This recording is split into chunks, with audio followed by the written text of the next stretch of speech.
మనకి ధనం బాగా కలిసి రావాలంటే మనం ఉపయోగించే పర్సు అనేది కొన్ని ప్రత్యేకమైనటువంటి లక్షణాలతో ఉండాలి.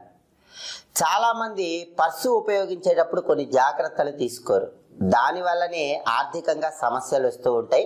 ఎప్పుడు ధనం అనేది నిలబడదు. ఎప్పుడైనా సరే నలుపు రంగులో కానీ నీలం రంగులో కానీ ఉన్న పర్సులు ఉపయోగించినట్లయితే ధనం అనేది తొందరగా ఖర్చు అయిపోతుంది. కొత్తగా మీరు పర్సు ఎప్పుడు కొనుక్కున్నా శుక్రవారం పూట కొనుక్కోవాలి. శుక్రవారం పర్సు కొనుక్కొని ఆ పర్సుని పూజా మందిరంలో లక్ష్మీదేవి ఫోటో దగ్గర ఉంచాలి. ఇంకా మీకు వీలైతే లక్ష్మీ స్వరూపమైనటువంటి గోమతి చక్రం ఉంటుంది, పూజా సామాగ్రి షాపులో లభిస్తుంది. ఆ గోమతి చక్రం ఒకటి, గవ్వ ఒకటి కొనుక్కోండి.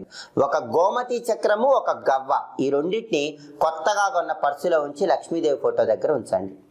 ఒక రోజంతా అలాగే ఉంచి మర్నాడు ఆ పర్సు మీ దగ్గర పెట్టుకోండి. ఇలా చేస్తే ఎప్పుడు పర్సులో డబ్బులు ఉంటూనే ఉంటాయి.